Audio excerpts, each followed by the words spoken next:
This city is a hard place to live. And in a summer like this one, it turns into a frying pan. Those that can't take the heat burn and get thrown away. They're the lucky ones. The rest of us change into the steak and eggs of society. We grow tougher, but we lose part of ourselves. Then the city devours us. It sucks up every bit of usefulness it can get from us and turns us into a big pile of waste. I was in the process of boiling for 10 minutes covered. My air conditioner was busted and I needed a lot of money fast if I was going to fix it before I ran out of time. That was when an angel walked into my life.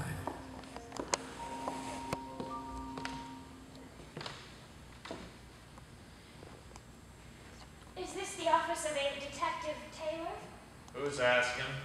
I'm Angela Downing. I'm the curator of paleographic materials at the Blackburn Museum. I have a job for him. I need someone hard, boiled.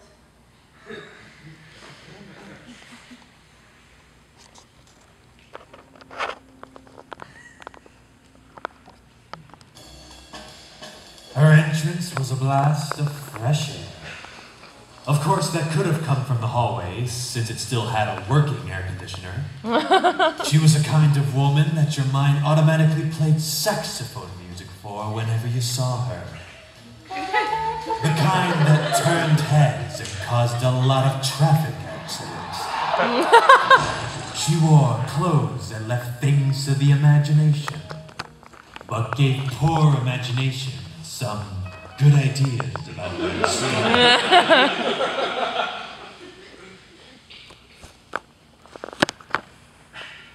You've come to the right place, Miss Downing. What's your problem? I need you to find me some letters. They were stolen from the museum. That sounds more like a police job to me. You and I both know the police won't get anywhere in this town. I need someone not shackled by the law's procedures. Someone not afraid to go to the dirty places by himself. Someone uncorrupted. Someone cheap who won't make a fuss. Crude, but accurate, detective. The letters are a valuable piece of history only recently discovered in one of our new exhibit's books. They're love letters, you see. Centuries-old love letters. Presumably never sent, since a number were found tucked inside of the book. How many? 3, written by an ingenious Scottish paper mill worker, Duncan MacGuffin. He's mentioned in a number of texts, but his advancements in knowledge seem to have been lost. These letters are very important to the museum, Mr. Taylor, and to me.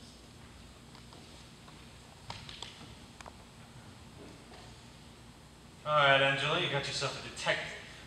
Call me Flint. But I'm going to need $150 up front, along with my $10 monthly Oreo cookie deposit. Unless I don't find anything. Thank you, Flint. I'm sure you'll find I can be very grateful to those who would help a woman in need. I can imagine, Angela. I really can.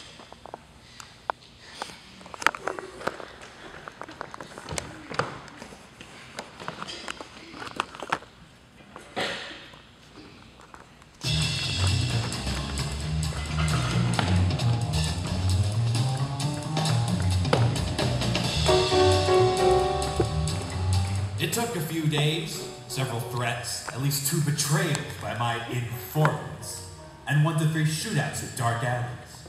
But I got a tip about a fellow that was looking for a guy for for a museum job a couple weeks back. Seemed he hung around at a joint called the Sundown Bar in one of the rougher parts of town. In a job like mine, you see a lot of seedy places, but this one could have sustained a couple farms for years. The bar was a lot like the rest in this part of town. Hot, dark, and with a smell that dared you to figure out the source and punished you for your imagination. It also looked like a place where brave mops came to try, fail, and die in shame. I kinda liked it. Reminded me of The Office. What can I get you? We've got a beer, whiskey, cheap beer, and Monster Tots. The Monster isn't free and it might contain a little bit of alcohol. Isn't it a bit too early for drinking? Isn't it a bit hot for sun coats? Overcoats. Trench coats, you get the idea. Besides, it's never too early for a drink at sundown. Yes. Right. I'll pass on the drink. But could I get an order of information? Well, that depends on what you want to know. For example, I've got the cheese making his hobby recently. I can tell you all about it. But I could say the most popular type of songbird in the area.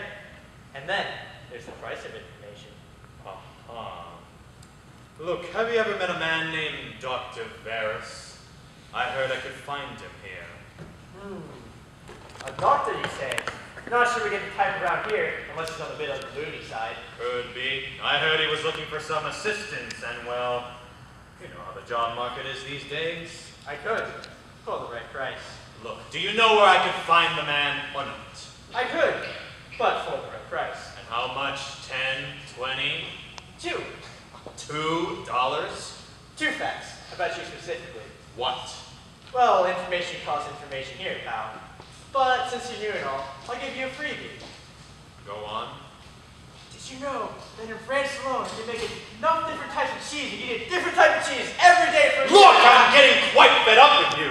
Will you please stop giving me the runaround and tell me what you know about Dr. Ferris? We'll see you now.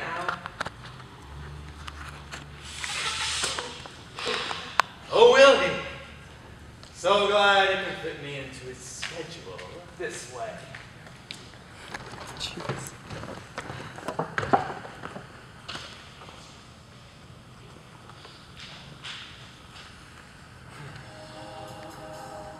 I could tell I wasn't dealing with ordinary mooks. Someone that good at being irritating couldn't possibly be just a lousy barkeeper with a love of spouting pointless cheese trivia. No. There was a brain behind this. A brain that knows exactly how to start with an advantage. I'd need to keep my wits about me and stay professional if I was going to come out on top.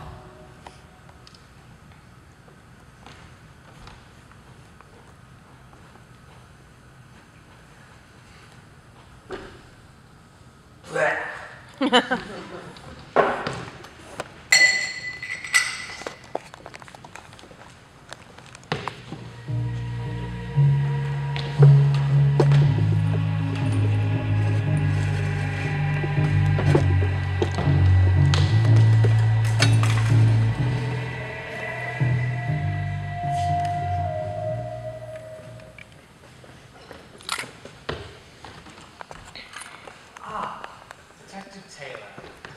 Welcome. Dr. Varus, I presume? Indeed. Would you like some cheese, Mr. Taylor? No, thanks. How'd you know my name? The same way you know mine, I imagine. I merely asked the right people. Or rather, I had Gabe here ask. He's quite talented at researching. I see. I'm here, Doctor, because I heard you needed some men for a job at the museum.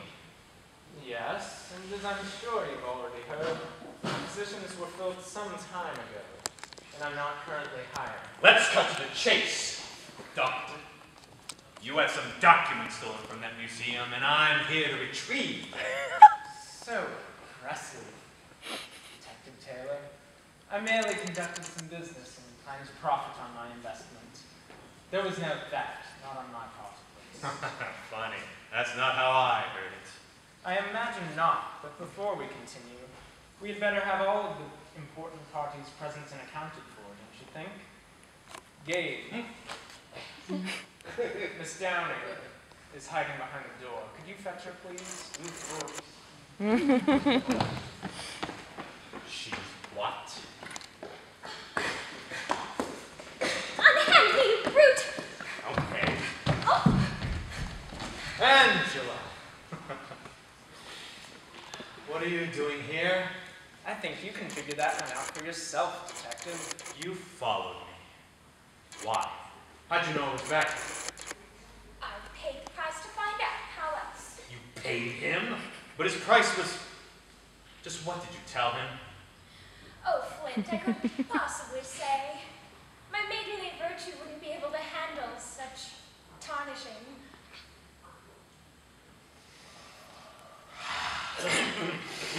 Well, now that we're all here, I believe you have come to me for these, yes? The love letters of a certain inventive Scot. Just what are you trying to pull, Doc? Those MacGuffin letters are supposed to be hundreds of years old. Those don't look like they see the outside of a package for more than a year. Though, maybe a rough year. Oh, and you've hit the nail on the head, so to speak. These are the letters, and they are old. Although I don't see skin like wood pulp or eyes like buckets of slurry catching on anytime soon. I expect every profession has a way of leaking its way into our perspectives. You can ask Miss Downing if you don't believe me. But that's not possible, is it? How? You see, I made a deal with Miss Downing for the letters. I'm something of a budding businessman, and I believe these could be very profitable. Sadly, Miss Downing here didn't provide as per our contract. We were holding out for a much more unacceptable amount of money. So I was forced to acquire them by alternate means. I only wanted one. But since I was going to the extra trouble anyway, I thought I might take them all and teach her a lesson. And that's where you were brought in, I imagine. Don't listen to him, Flint. I could never betray the public trust in such a way. I've met a lot of dames in my line of work, Miss Downing. Flint! And the ones that usually hire me wind up always having something to hide. Oh, all right. I may have made a deal with him in a moment of weakness, but a girl has her needs, after all, and there's only so much you can do on a curator's salary, but I saw the error of my ways. I couldn't let such relics be taken from the public by someone like him. So, you thought you let them be taken by someone willing to dish out a bit more dough, did you? After all, I wouldn't be returning the letters to the museum, would I? No, I'd be returning them to you! You're hurting me! I'm sure the museum has already investigated you for various theft.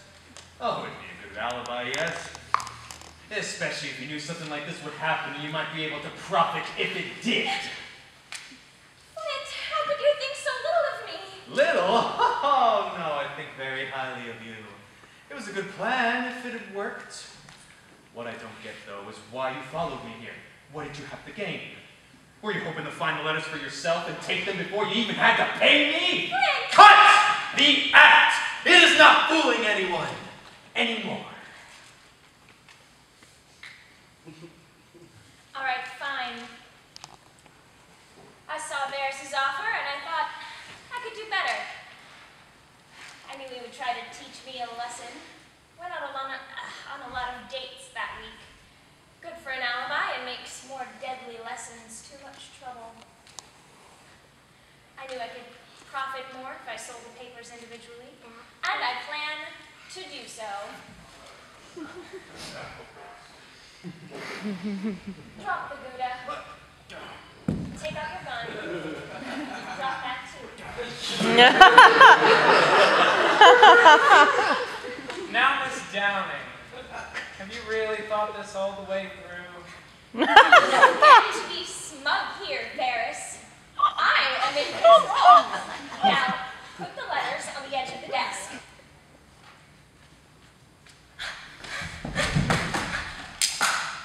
Thank you, Gabe. Flint, I'm so sorry it had to end this way. All I wanted was more money than I knew what to do with. Was that so much to ask? In a world like ours, in a city like this, yes, Angel, it was. Oh.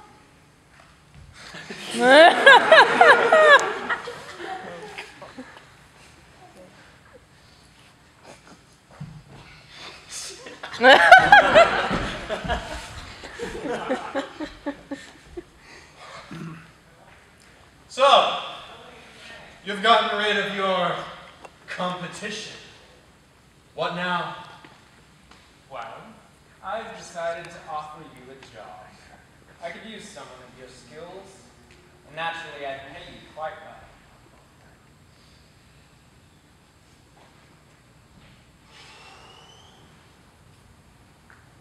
It was a tempting offer, I'll admit. A line of work like mine can have an awful lot of downtime between jobs. Much as I loathed the man, I had to admit he knew his stuff.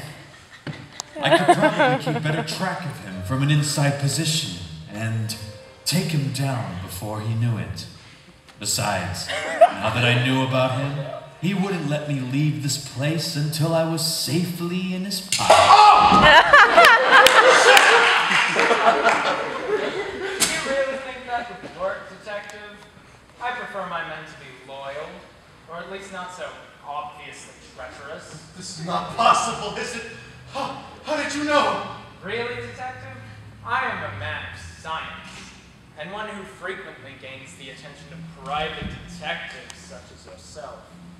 I've long since reinforced the fourth wall against you and your ilk. As far as you're concerned, it will forever be just a regular wall. No, this can't be. I am the hero of this world.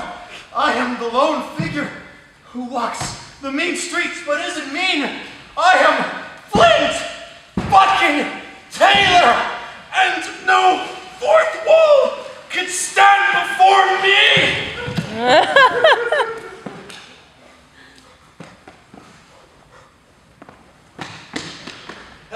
He's getting away, sir. Should I go after him? No need, Gabe. Look, already the hole repairs itself. Mr. Taylor will not be a threat to us anymore. Sir, I don't understand. Out there, you, I, Mr. Taylor, we're not ourselves out there. We're students, actors. Perhaps just a few people have moved on. Out there, we're just a couple of people in an ever-growing group. The hole's gone, sir. But in here, we're the most important people in the world.